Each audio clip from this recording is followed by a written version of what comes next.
Good morning, class. Today we will start chapter number 9 of third unit of solid geometry. Chapter number 9 का name है the कोनिकॉइड। आज हमारा solid geometry का section third start हो रहा है। उसमें हमारे पास एक ही चैप्टर है, चैप्टर नंबर 9। ठीक है, इसको हम आज स्टार्ट कर रहे हैं। सबसे पहले हमारे पास कुछ डेफिनेशंस हैं, उसको देख लीजिए।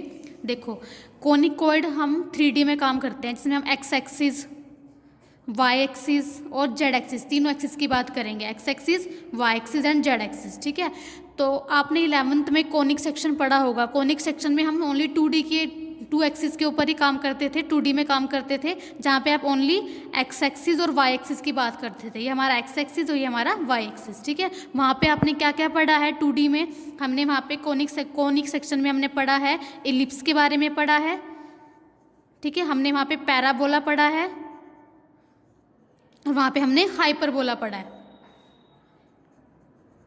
ठीक है, आपने 11th में कोनिक सेक्शन में आपने 2D में पढ़ा है, इलिप्स के बारे में पढ़ा है, पैराबोला पढ़ा है, हाइपरबोला पढ़ा है। ठीक है, अब हम यहाँ पे 3D में जब हम काम करते हैं तो हमारा कोनिक सेक्शन कोनिक से चेंज होके क्या बन जाता है? कोनिकॉइड बन जाता है। हम यहाँ पे एक्स वाई जेड तीनों एक्सिस की बात करते हैं। तो सबसे पहले डेफिनेशन देखो हमारे पास। अब हमारा जो इलिप्स होता है वो 3D में जाके इलिप्स से क्या बन जाता है? इलिप्सॉइड बन जाता है। तो इस तरह का आपको 3D में दिखता है। उसकी इक्वेशन आप ध्यान रखोगे क्या होगी? X square upon A square plus Y square upon B square plus z square upon c square equal to 1। क्योंकि 2D में हमारे पास इलिप्स की इक्वेशन में हम टू एक्सिस के ऊपर काम करते हैं, तो हमारे पास इलिप्स की इक्वेशन क्या होती है? एक्स स्क्वायर अपॉन ए square plus Y square upon B square. ये नहीं आता हमारे पास, इक्वल टू 1। ठीक है, हमारे पास इलिप्स की इक्वेशन क्या होती है 2D में? X square upon A square plus Y square upon B square equal to 1। ठीक है, पर 3D में जो हमारा इलिप्स है वो इलिप्सॉइड बन जाता है। उसकी इक्वेशन हमारे पास तीसरा एक्सिस जेड एक्सिस भी इसमें इंक्लूड हो जाएगा, तो हमारे पास ये किसकी इक्वेशन होती है? इलिप्सॉइड की। ठीक है, अब नेक्स्ट है हमारे पास डेफिनेशन। जो हमारा हाइपरबोला होता है वो क्या बन जाता है? हाइपरबोलाइड बन जाता है। इसके भी हमारे पास 2 केस है, hyperboloid of 1 sheet and hyperboloid of 2 sheet. इसकी भी हमारे पास 2 टाइप्स के होते हैं। आप इनको एज इट इज़ इनकी इक्वेशन को आपने ध्यान रखना है, क्वेश्चंस में हमारे यूज़ होंगे। नेक्स्ट है, अगर आपने 3D में कौन पढ़ना है, कौन हमने पूरा चैप्टर किया है, वो भी हमने 3D में ही किया है कौन को। अगर इस सेक्शन में अगर आपने कौन की इक्वेशन यूज़ करोगे 9 सेक्शन में 9 चैप्टर में, तो आपने ये भी हमारे पास एक कौन की इक्वेशन होती है। कौन की इक्वेशन क्या होती है? होमोजीनियस इक्वेशन होती है ना, तो ये भी हमारे पास एक कौन की इक्वेशन है, होमोजीनियस इक्वेशन। ठीक है, नेक्स्ट है हमारे पास पैराबोलाइड। जो पैराबोला से पैराबोलाइड बन जाता है, इसके भी हमारे पास देखो 2 केस हैं। इलिप्टिक पैराबोलाइड की इक्वेशन अपनी ध्यान रखनी है। ठीक है, ऐसे ही हाइपरबोलिक पैराबोलाइड की इक्वेशन आपने सारी ध्यान रखनी है। आपने सारी इक्वेशन एक बार आपने अच्छे से सब पढ़नी है। कहीं भी किसी क्वेश्चन में लिखा आएगा कि हाइपरबोलाइक सिलेंडर के बारे में आप कुछ भी क्वेश्चन आए तो आपने जनरल इक्वेशन उनकी डायरेक्ट यूज़ करनी है। ठीक है, नेक्स्ट है आपके पास पैराबोलिक सिलेंडर। ये सारी इक्वेशन आपने स्टार्टिंग से लेके यहाँ तक इसके 10 केसेस हैं आपके, आपने एज इट इज़ ये ध्यान रखनी है। क्लियर है? नेक्स्ट है आपके पास 9.2 आर्टिकल सेंट्रल कोनिकॉइड। ये हमारा यहाँ से मेन स्टार्ट होता है इस चैप्टर का कि सेंट्रल कोनिकॉइड क्या होता है आपके पास। इसके ऊपर ही सारे आगे आर्टिकल हैं। इसी सरफेस के ऊपर आप टेंजेंट्स प्लेन्स की बात करोगे, टेंजेंट लाइन की बात करोगे, सारे आर्टिकल इसी सरफेस के ऊपर है। तो सबसे पहले मैं आपको बताती हूँ कि सेंट्रल कोनिकॉइड होता क्या है आपके पास। ठीक है, ये आपका कोनिकॉइड है। कैसा कोनिकॉइड है? आपको दिख रहा है, आपने पीछे पढ़ लिया, इलिप्टिक कोनिकॉइड है। तो आपके पास ये मैं एक्स एक्सिस ले रही हूँ, ये मेरा वाई एक्सिस है, ये मेरा जेड एक्सिस है, ये मेरा बीच में ओरिजिन है। ठीक है, तो सेंट्रल कोनिकॉइड, इस इलिप्सॉइड को आप सेंट्रल कोनिकॉइड कब कहोगे? अगर इसके सेंटर में से, अगर ओरिजिन में से आपके पास एक कोड पास हो रही है। देखो, इस कोनिकॉइड की जो कोड है, अगर मैं इस कोनिकॉइड की मैं किसी कोड की बात करती हूँ, तो वो क्या फर्स्ट कंडीशन क्या होनी चाहिए कि वो कोड आपकी सेंटर में से, ओरिजिन में से पास होनी चाहिए। अगर मैं कोई कोड लेती हूँ इस कोनिकॉइड के ऊपर, तो वो जो आपके पास कोड है वो कहाँ से पास होनी चाहिए? ओरिजिन में से पास होनी चाहिए। अगर मैं ए डैश कोड लेती हूँ तो ये कहाँ से पास होनी चाहिए? ओरिजिन में से पास होनी चाहिए। और ओरिजिन इस कोड को बाइसेक्ट करना चाहिए, मतलब 2 बराबर पार्ट्स में डिवाइड करना चाहिए ओरिजिन को, इस कोड को। तो अगर कोई कोनिकॉइड के पास इस तरह की कोड हो जिसको ओरिजिन बाइसेक्ट करता हो, ठीक है, जिस कोड को ओरिजिन बाइसेक्ट करता हो, तो इस तरह के कोड को हम, इस तरह के कोनिकोड को हम क्या बोलते हैं, सेंट्रल कोनिकोड। दोबारा एक्सप्लेन करती हूँ। आपके पास ये कोनिकोड है, इस कोनिकोड के ऊपर मैंने एक कोड ले ली, ठीक है, ये कोड आपके पास कहाँ से पास हो रही है, सेंटर में से, ओरिजिन में से पास हो रही है। ओरिजिन इस कोड को बाइसेक्ट कर रहा है इक्वल पार्ट्स में। तो इस तरह की कोनिकोड को, जिसकी कोड्स के ऊपर ये कंडीशन हो, आप कोई कैसे मर्जी कहीं भी कोड्स ले सकते हो इसके कोनिकोड के ऊपर। तो पहली कंडीशन ये चेक करोगे कि कोड ओरिजिन में से पास होनी चाहिए और ओरिजिन इस कोड को बाइसेक्ट करेगा। तो इस तरह के कोनिकोड को, जिनकी कोड्स के ऊपर ये कंडीशन होती है, उनको हम बोलते हैं सेंट्रल कोनिकोड। और जो ओरिजिन होता है इसको हम बोलते हैं सेंटर ऑफ द कोनिकोड। ठीक है, अब डेफिनेशन रीड आउट करो। A कोनिकोड whose all codes through the origin and are bisected at the origin। ठीक है, वो कोनिकोड जिसकी सारे की सारी कोड्स, ऐसे मैं तो आपको एक ही ड्रॉ करके दिखाई, आप ऐसे यहाँ से ये भी ले सकते हो, आप ये भी ले सकते हो। ठीक है, तो आपके पास वो कोनिकोड जिसकी सारे की सारी कोड्स ओरिजिन में से पास होती हो और ओरिजिन उन कोड्स को बाइसेक्ट करता हो, उसको हम क्या बोलते हैं, सेंट्रल कोनिकोड। ठीक है, देखो मैं दोबारा से रीड करती हूँ। अ कोनिकोड whose all codes through the origin are bisected at the origin is called the central conicode। ठीक है, अब और क्या कंडीशन है दूसरी, सेंट्रल कोनिकोड में अगर आपके पास, ये आपके पास देखो सेंट्रल कोनिकोड की इक्वेशन है ax² + by² + cz² = 1। ये हमारे पास जनरल इक्वेशन, स्टैंडर्ड फॉर्म होती है सेंट्रल कोनिकोड की। इसमें अगर आप x को -x से रिप्लेस करते हो, y को -y से रिप्लेस करते हो, z को -z से रिप्लेस करते हो, तो कोई इंटरचेंज नहीं होगा, इक्वेशन दोबारा से सेम रहती है। ये भी हमारे पास सेंट्रल कोनिकोड की कंडीशन होती है। नेक्स्ट है हमारे पास आर्टिकल, इसी के ऊपर है, to show that origin bisect all the कोड of a ellipsoid this which passes through it. अब देखो हमारे एक तरह से ये इस डेफिनेशन की, इस डेफिनेशन के ऊपर ये आर्टिकल है कि इस डेफिनेशन का एक तरह से प्रूफ कराया हुआ है इस आर्टिकल में कि आपने जो सेंट्रल कोनिकोड है वो कैसा ले लिया, इलिप्टिक ले लिया, इलिप्सॉइड टाइप का ले लिया। अब उस इलिप्सॉइड को आपने क्या प्रूव करना है, सेंट्रल कोनिकोड। मतलब इस इलिप्सॉइड के ऊपर आप जितने भी कोड्स लोगे ना, वो ओरिजिन में से पास होनी चाहिए, ओरिजिन उन कोड्स को क्या करेगा, बाइसेक्ट करेगा। ठीक है, तो हमने ये प्रूव करना है। ठीक है, स्टेटमेंट भी देखो वही है। तो सबसे पहले हमने अपने इलिप्सॉइड की इक्वेशन लिख दी। देखो इलिप्सॉइड हमारा इस तरह से ही बनता है, ये हमारा x एक्सिस है, ये हमारा z एक्सिस है, ये y एक्सिस है, क्योंकि अपने 3D में काम करना है इलिप्सॉइड में। ये हमारा क्या हो गया, ओरिजिन है। ठीक है, अब आपने क्या करना है, इस इलिप्सॉइड को आपने क्या प्रूव करना है, सेंट्रल कोनिकोड। सेंट्रल कोनिकोड का मतलब क्या है कि इस इलिप्सॉइड के ऊपर अगर आप कोई कोड लेते हो तो वो ओरिजिन में से पास होनी चाहिए और ओरिजिन उसको बाइसेक्ट करना चाहिए। अगर ये कंडीशन यहाँ सेटिस्फाई हो जाती है तो ये हमारा कोनिकोड क्या बन जाएगा, सेंट्रल कोनिकोड। मतलब ये इलिप्सॉइड क्या बन जाएगा, सेंट्रल कोनिकोड। ठीक है, तो the given equation of ellipsoid हमने यहाँ से लिख दी।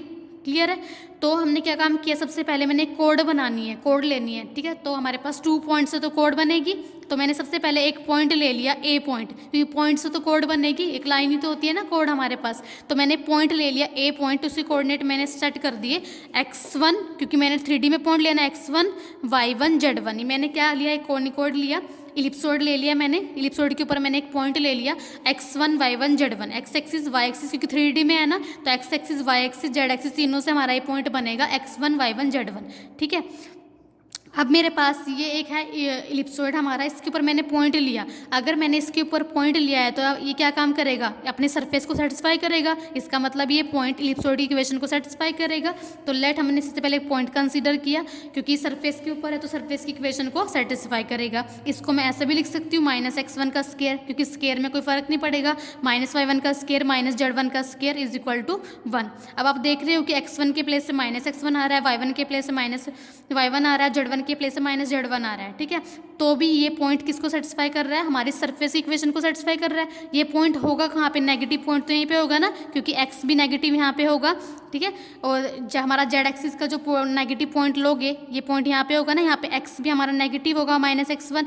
यहाँ पे हमारा जो z कोऑर्डिनेट है वो भी माइनस में होगा, और जो हमारा y कोऑर्डिनेट है यहाँ पे वो भी माइनस में होगा। तो ये पॉइंट हमारे पास यहाँ पे होगा। ठीक है, अगर मैं इन दोनों पॉइंट को ज्वाइन कर देती हूँ तो ये हमारा कहाँ से पास हो रहा है, देखो ओरिजिन में से पास हो रहा है। ठीक है, अब देखो ए डैश हमारा जो -x1 है, -y1 है, -z1 है, हमें पता है कि कहाँ पे लाई कर रही है, क्योंकि हमारे पास -x1 -y1 -z1 किसको सेटिस्फाई कर रहा है, हमारे पास जो इलिप्सॉइड की इक्वेशन है उस सरफेस को सेटिस्फाई कर रहा है। ठीक है, तो इसका मतलब है कि ये पॉइंट भी हमारा सरफेस के ऊपर ही है। ठीक है, तो ए डैश हमारा -x1 -y1 -z1 also lies on surface 1। ठीक है, और हमारे पास but the mid point of A and A dash is origin है। देखो आपको दिख रहा है, अगर मैं इन दोनों को ज्वाइन कर देती हूँ तो इन दोनों का जो मिड पॉइंट है वो क्या है, ओरिजिन है। इसका मतलब ओरिजिन मिड पॉइंट, तो किसी भी लाइन को, किसी भी कोड को जिसका वो मिड पॉइंट होता है उसको क्या है, इक्वल पार्ट्स में डिवाइड करता है। इसका मतलब ओरिजिन इनको क्या कर रहा है, बाइसेक्ट कर रहा है। तो एक कोड है ये ए टू ए डैश, किसके ऊपर, इलिप्सॉइड के ऊपर, जिसको ओरिजिन बाइसेक्ट कर रहा है, ओरिजिन में से पास हो रही है कोड,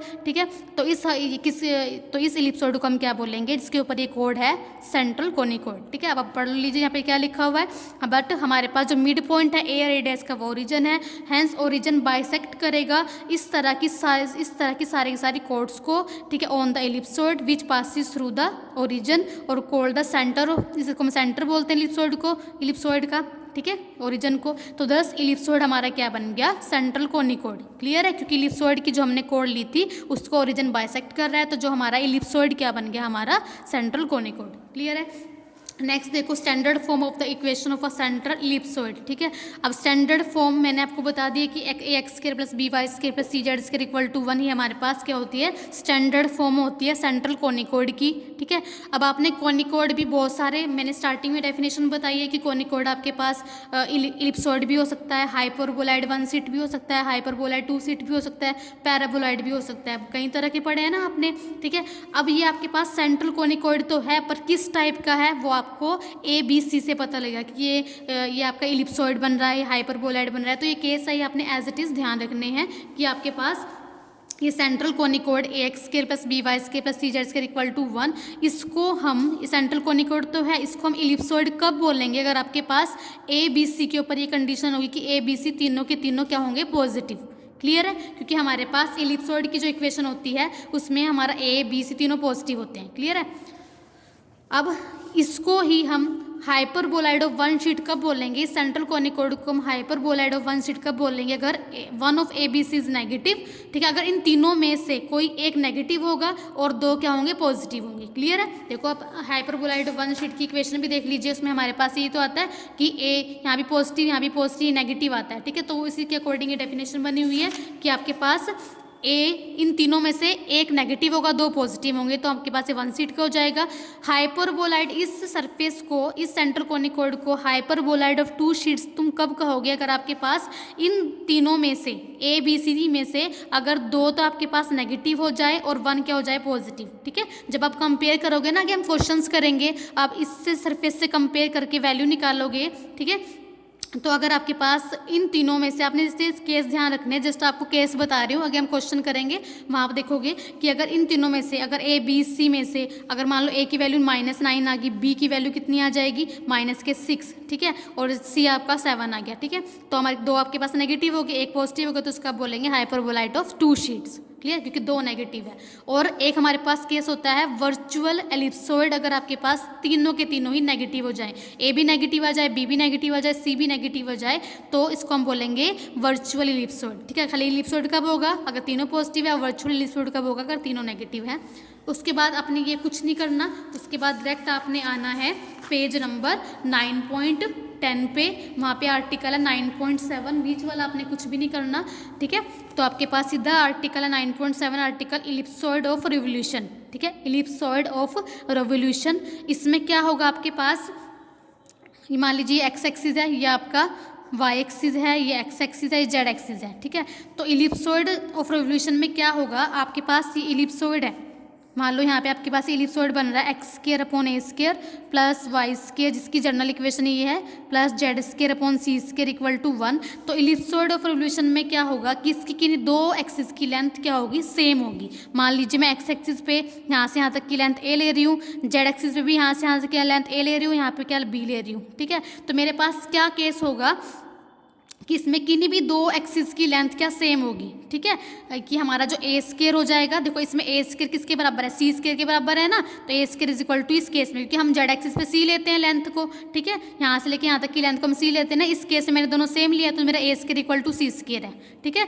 तो आइदर ऑफ, ठीक है, किन्हीं भी दो एक्सिस की लेंथ सेम होगी, चाहे A square equal to C square हो जाए, चाहे B square equal to C square हो जाए, किन्हीं भी दो एक्सिस की लेंथ क्या होगी, सेम होगी, तो उसको हम बोलते हैं इलिप्सॉइड ऑफ रिवोल्यूशन। देखो डेफिनेशन कंडीशन लिखी हुई है कि अगर इस इलिप्सॉइड को आप इलिप्सॉइड ऑफ रिवोल्यूशन कब बोलोगे, इफ़ अगर A square equal to B square होगा, या तो ये कंडीशन होगी, या फिर B square equal to C square होगा, या फिर C square equal to A square होगा। ठीक है, किन्हीं भी दो एक्सिस की लेंथ एक टाइम में सेम होगी, तीनों की सेम नहीं होगी, किन्हीं भी दो एक्सिस की लेंथ क्या सेम होगी। इन तीनों में से कोई सा भी एक केस एग्जिस्ट करेगा हमारा, तो उसको हम बोलते हैं इलिप्सॉइड ऑफ रिवोल्यूशन। क्लियर है। नेक्स्ट है आपके पास आर्टिकल है, बिल्कुल ईजी सा आर्टिकल है, कहीं कर चुके हो, चैप्टर नंबर 6 में भी पढ़ा है ऐसा आर्टिकल, बस वहाँ पे सरफेस अलग है, यहाँ पे सेंट्रल कोनिकोड है। 7 चैप्टर में आपने कौन पढ़ा है, 6 चैप्टर में आपने यही कंडीशन स्फीयर के लिए पढ़ी है। ठीक है, अब यह है intersection of a line and a central conicoid. आपने वहाँ पे पढ़ा था intersection of a line and a sphere, intersection of a line and a cone. ठीक है, सेम एज इट इज़ है, बस सरफेस यहाँ पे सेंट्रल कोनिकोड है। ठीक है, अब इंटरसेक्शन की बात हो रही है, इसका मतलब है कि लाइन सेंट्रल कोनिकोड को इंटरसेक्ट कर रही है। इंटरसेक्ट करने का मतलब है कि कम से कम 2 पॉइंट पे टच करेगी। ठीक है, तो वो पॉइंट निकालने हैं आपने। ठीक है, तो हमारे पास ये सेंट्रल कोनिकोड है, इसको ये लाइन क्या इंटरसेक्ट कर रही है, तो आपके पास पी और क्यू पॉइंट मैंने ले लिया कि यहाँ पे इंटरसेक्ट कर रही है, तो आपने कोऑर्डिनेट फाइंड आउट करने हैं पी पॉइंट के भी और क्यू पॉइंट के भी। ठीक है, तो अब बिल्कुल ईजी है, देखो अपने आप कर सकते हो।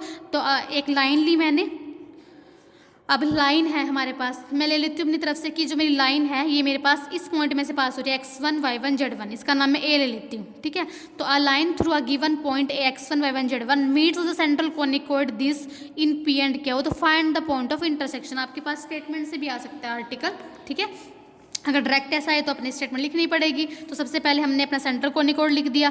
इस लाइन की इक्वेशन बना लेते हैं, क्योंकि लाइन मुझे पता है कि इसका पासिंग पॉइंट है, तो पास एक लाइन से पास एक पॉइंट से पास होती हुई हम लाइन की इक्वेशन बना सकते हैं। वेयर एल एम एन क्या है, डायरेक्शन कोसाइन लाइन के, तो आपको पता है। ठीक है, अब आप बताओ, आपको तो आता है ना, हमने कई बार इस तरह के आर्टिकल पढ़े हैं। तो अगर हमने पॉइंट ऑफ इंटरसेक्शन निकालना हो किसी लाइन का किसी सरफेस के ऊपर, तो हम कैसे निकालते हैं, हम इस लाइन के ऊपर पॉइंट लेते हैं। ठीक है, इस लाइन के ऊपर पॉइंट का मतलब है कि ये पॉइंट हमें मिल जाएंगे। ठीक है, तो इस लाइन के ऊपर पॉइंट हम कैसे निकालते हैं, इक्वल टू आर लेके, तो इक्वल टू इसको आर एज्यूम करोगे, यहाँ से एक्स वाई जेड की वैल्यू निकालोगे। ठीक है, अब मान लो इस लाइन के ऊपर पॉइंट है, क्या पता वो पी पॉइंट भी तो हो सकता है, क्योंकि हमें तो पता है किसी भी लाइन के ऊपर वैसे तो बहुत सारे पॉइंट हो सकते हैं, इन्फिनिटली मैनी पॉइंट, पर मुझे यहाँ पी और क्यू की वैल्यू निकालनी है ना, तो मैं ले लेती हूँ कि जो आपके पास ये अपने यहाँ से जो पॉइंट आया है वो ये तो पी होगा या क्यू होगा। ठीक है, अब ये जो पी पॉइंट है वो सरफेस के ऊपर भी लाई कर रहा है, तो आपने इस पॉइंट को अपने सरफेस में पुट कराना है। वहाँ से आपके पास आर में क्वालिटी इक्वेशन बनेगी, यहाँ से आर की 2 वैल्यू आएंगी, उन दोनों वैल्यू को उठा के आपने इस पॉइंट में पुट करना है, तो उसके बाद आपके पास इस पॉइंट की वैल्यू आ जाएगी और इस पॉइंट की भी वैल्यू आ जाएगी, तो 2 पॉइंट्स आ जाएंगे इंटरसेक्शन के। क्लियर है। नेक्स्ट है आपके पास condition of a tangency of a line and a conicoid. ठीक है, अब यहाँ पे टेंजेंसी कंडीशन है, condition of a tangency of a line and a conicoid, कि आपके पास एक कोनिकोड है। ठीक है, उसको कोई लाइन अगर टच कर रही हो, मैंने कोनिकोड ले लिया इलिप्सॉइड टाइप का। ठीक है, इसको कोई लाइन अगर टच कर रही हो तो आपने कंडीशन फाइंड आउट करनी है। टच करने का मतलब क्या होता है कि हमारे पास 2 पॉइंट ना होके कोई एक पॉइंट होगा, क्योंकि टच करने में हमारे पास क्या होता है कि वो लाइन जो हमारे सरफेस को किसी एक पॉइंट पे टच कर रही हो, तो इसमें क्या फ़र्क होगा, आपने पहले सारा आर्टिकल ये करना है, इसकी जो अपनी फिगर है वो ऐसे बनानी है। ठीक है, आपने इसी यहाँ पे पॉइंट लेना है ए x1 y1 z1, बस आपने यहाँ तक सेम करना है। उसके बाद आप लिखोगे क्योंकि हमारे पास जो ये लाइन है वो तो टच कर रही है, टच करने का मतलब है कि इस इक्वेशन के जो 2 रूट आएंगे वो दोनों के दोनों क्या होंगे, सेम होंगे। ठीक है, क्योंकि अगर सेम नहीं होंगे फिर तो 2 पॉइंट्स आ जाएंगे ना, फिर तो इंटरसेक्शन की कंडीशन हो जाएंगी। ठीक है, तो लेकिन हमारे पास तो टेंजेंसी कंडीशन बनाने के लिए जो 2 पॉइंट आएंगे वो सेम आने चाहिए, इसका मतलब जो आर की वैल्यू आएगी वो सेम आएगी, तभी तो हमारे पास एक ही वैल्यू आएगी। एक वैल्यू को हम उठा के यहाँ पुट करेंगे तो हमारे पास एक ही पॉइंट आ जाएगा जहाँ पे ये लाइन इस सरफेस को टच कर रही है। ठीक है, तो आपके पास क्या होगा इस केस में, अगर ये भी आ जाता है आपके पास, तो यहाँ तक आपने सेम करना है। आप लिखोगे कि क्योंकि हमारे पास लाइन टेंजेंट है कोनिकोइड पे, इसका मतलब है जो आर की 2 वैल्यू आप इक्वेशन नंबर 3 से निकालोगे वो दोनों की दोनों क्या आएंगी, सेम आएंगी। ठीक है, इक्वल आएंगी। ठीक है, तो इक्वल आने की वजह से हमारे पास क्या हो जाएगा, अगर किसी भी क्वालिटी इक्वेशन के रूट्स इक्वल हो जाते हैं तो उस केस में डिस्क्रिमिनेंट 0 हो जाता है, तो b² - 4ac equal to 0 put कर दोगे। b आपका ये है, c आपका ये है, a ये है, यहाँ पुट करोगे, सिंप्लीफाई करोगे तो ये कंडीशन आ जाएगी जब इस सरफेस को लाइन क्या करिए, टेंजेंट करिए। क्लियर है, तो ये आपके पास कंडीशन आ जाएगी।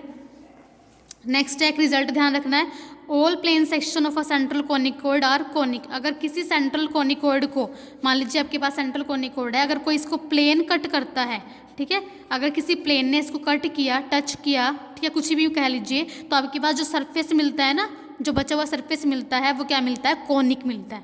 पैराबोला, हाइपरबोला, इस तरह से, ठीक है। नेक्स्ट है आपके पास टेंजेंट प्लेन्स। क्या होता है टेंजेंट प्लेन?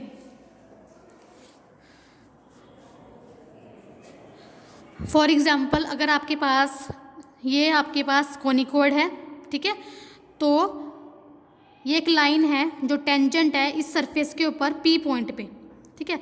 तो इस लाइन का, इस पॉइंट का जो लोकस होगा ना, वो हमारे पास एक प्लेन देगा हमें, जो ये पार्ट ट्रेस करेगा, ठीक है। इस पॉइंट का जो लोकस होगा वो हमें क्या देगा, एक प्लेन देगा, उसको मैं बोलूँगी इस कोनिकोड के ऊपर टेंजेंट प्लेन, ठीक है। देखो ये लिखा हुआ है the locus of a tangent line. ये आपके पास टेंजेंट लाइन है इस पॉइंट पे, at a given point of a surface is known as a tangent plane at that point on a surface. कि आपके पास कोई सरफेस है, उसके ऊपर एक पॉइंट से पास होती हुई अगर मैं टेंजेंट लाइन ड्रॉ करती हूँ सरफेस के ऊपर, तो उसका जो लोकस होगा, उसका जो पाथ ट्रेस करेगा, उसकी जो लोकेशन होगी वो हमें क्या देगी, एक प्लेन देगी, जिसको हम उसको बोलेंगे कि ये उसका सरफेस का क्या है, टेंजेंट प्लेन है। क्लियर है?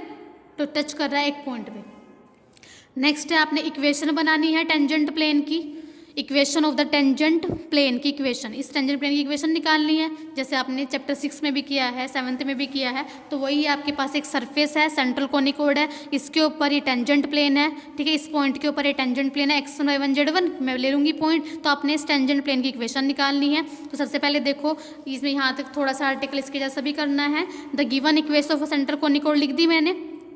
स्टेटमेंट देखो सबसे पहले, to find the equation of a tangent plane at the point x1 y1 z1 of the central conicoid ax² plus by² plus cz² equal to 1, ठीक है। तो हमारे पास सेंट्रल कोनिकोड है, इस पॉइंट के ऊपर ये टेंजेंट प्लेन है, तो आपने इसकी क्या इक्वेशन निकालनी है। सबसे पहले हमने सेंट्रल कोनिकोड लिख दिया। अब मैं क्या काम कर रही हूँ, इस पॉइंट से पास होती हुई इस लाइन की इक्वेशन निकाल रही हूँ, ठीक है।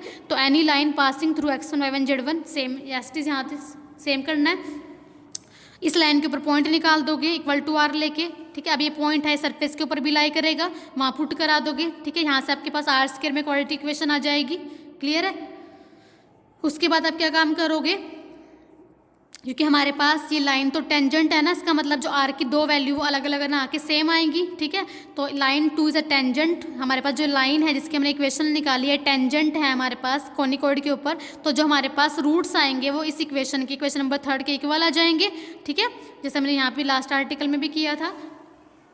तो हमारे पास क्या हो जाएगा, सम ऑफ रूट इक्वल, तो हमारे सम ऑफ रूट्स 0 हो जाएगा ना। अब देखो हमारे पास इक्वेशन नंबर 3 है, इसके दोनों के दोनों रूट्स इक्वल है, क्योंकि हमारे पास जो लाइन है वो टेंजेंट है कोनिकोड के ऊपर, तो उसका मतलब जो इसके दो रूट आएंगे दोनों सेम आएंगे, ठीक है। मान लीजिए पहला रूट अगर R1 है तो दूसरा रूट क्या है, R2 है, तो हमारे पास दोनों इक्वल हो रहे हैं, ठीक है। तो अगर पहला रूट R1 है, दूसरा रूट में दूसरा रूट में कंसीडर करूँगी R1, क्योंकि इक्वल रूट है ना, तो दोनों के दोनों रूट R1 हो जाएंगे। अगर मैं इनका सम कराती हूँ,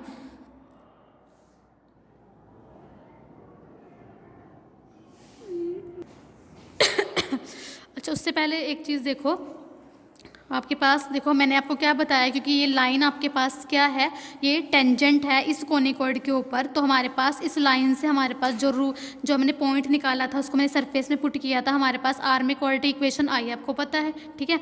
तो यहाँ से हमारे पास दो वैल्यूज़ आएंगी आर की, पर हम तो ये कह रहे हैं कि ये लाइन हमारी क्या कर रही है, इस कोनिकोड को टच कर रही है। टच करने का मतलब है कि किसी सिंगल पॉइंट पे टच कर रही है, तो हमारे पास जो आर की दो वैल्यूज़ आएंगी वो अलग अलग ना होकर सेम आनी चाहिए, क्योंकि अगर दो वैल्यूज़ आ गई तो आप दो को यहाँ पे पुट करोगे तो आपके पास दो पॉइंट मिल जाएंगे जहाँ पे ये लाइन इस कोनिकोड को इंटरसेक्ट करेगी तब, क्योंकि दो पॉइंट के केस में तो इंटरसेक्शन कंडीशन हो जाएगी, पर हमारे पास तो टेंजेंट की कंडीशन है, तो उसका मतलब है एक ही वैल्यू आएगी आपके पास, तो उसका मतलब है कि दोनों के दोनों रूट क्या है, इक्वल है, तो हमें पता चल चुका है इक्वल है, ठीक है।